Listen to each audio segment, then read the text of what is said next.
Hello കൂട്ടുകാരെ, ഇന്നത്തെ ഒരു ചെറിയ വ്ലോഗ് കേട്ടോ. പ്രത്യേകിച്ച് കണ്ടന്റ് ഒന്നുമില്ല. പക്ഷേ ഇന്ന് കന്നിമാസത്തിലെ ആദ്യത്തെ വ്യാഴാഴ്ചയാണ്. രാവിലെ തന്നെ ഞാനും അമ്മയും അമ്പലത്തിൽ പോയി തിരിച്ച് വരുന്ന വഴിക്ക് നല്ലൊരു ബ്രേക്ക്ഫാസ്റ്റും കഴിച്ചു. വീട്ടിലെത്തിയപ്പോൾ പുറത്തേക്ക് നോക്കിയപ്പോൾ അത്രയും നല്ല അടിപൊളി ക്ലൈമറ്റാണ്. ഞാൻ ഈ ക്ലൈമറ്റ് കണ്ട് കുറേ നേരം പുറത്ത് തന്നെ നിന്നു. എനിക്ക് ഭയങ്കര ഇഷ്ടമുള്ള ക്ലൈമറ്റാണ്. മഴ പെയ്യാൻ തുടങ്ങിയപ്പോൾ ഞാൻ ഉള്ളിലേക്ക് കയറി. ഞാനും അമ്മയും ഇരുന്നിട്ട് എമ്പുരാൻ സിനിമ ഇരുന്ന് കണ്ടു കേട്ടോ. അമ്മ ഇതുവരെ കണ്ടിട്ടില്ല എമ്പുരാൻ, അതുകൊണ്ട് ഞാൻ അമ്മയ്ക്കത് കാണിച്ചു കൊടുത്തു. അമ്മ അത് അതിലിങ്ങനെ മുഴുകിയിരിക്കുകയാണ്. അപ്പോഴേക്കും ഞാൻ പോയിട്ട് സൈഡിൽ ഉച്ചക്കലത്തെ പരിപാടി നോക്കി. ഇന്ന് ഈ ഒരു പ്രത്യേക ദിവസം ആയതുകൊണ്ട് നമ്മൾ പായസം എല്ലാം ഉണ്ടായിരുന്നു. പിന്നെ ശർക്കര ഉപ്പേരി ഓണത്തിൻ്റെയൊക്കെയാണ്, പുളിയിഞ്ചി അതെല്ലാം ഉണ്ടായിരുന്നു. അമ്മ അതേ മുറുക്കാനായിട്ട് ഇടിക്കുകയാണ്, അടക്ക ആ സമയം ഞാൻ പോയിട്ട് നേരെ പോയിട്ട് വെറ്റില പറിക്കാമെന്ന് വിചാരിച്ചു.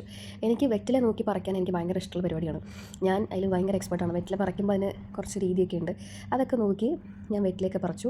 കുടുംബപരമായിട്ട് ഞങ്ങൾ മുറുക്കുന്ന ആൾക്കാരാണ്. അങ്ങനെ ഞാൻ എൻ്റെ അടക്കയും കുറച്ച് ചുണ്ണാമ്പുണ്ടായിരുന്നില്ല, പഞ്ചസാരയൊക്കെ ഇട്ടു. ഞാനത് നേരെ കൊണ്ട് അച്ഛന് കൊടുത്തു. അച്ഛൻ്റെ മുറുക്കാൻ മേടിക്കാനായിട്ട് റെഡി ആയിട്ടിരിക്കുകയാണ്. എല്ലാവർക്കും മുറുക്കുന്ന ശീലമുണ്ട്. അങ്ങനെ ഞാനും ഒരു ചെറിയ വെറ്റില എടുത്തിട്ട് മുറുക്കി. ഇത്രയേ ഉള്ളൂ ഇന്നത്തെ വീഡിയോ. താങ്ക്